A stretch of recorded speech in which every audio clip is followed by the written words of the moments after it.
கந்தன் காலடியை வணங்கினான்.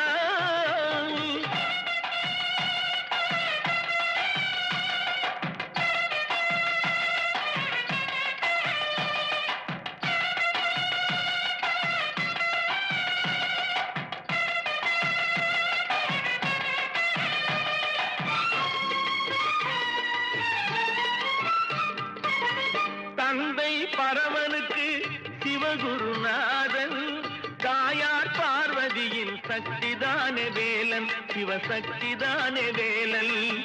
தந்தை பரமனுக்கு சிவகுருநாதன், தாயார் பார்வதியின் சக்திதானே வேலன், சிவசக்திதானே வேலன். அண்ணனவன் கணேசன், கண்ணனவன் தாயோமல், அண்ணனவன் கணேசன், கண்ணனவன்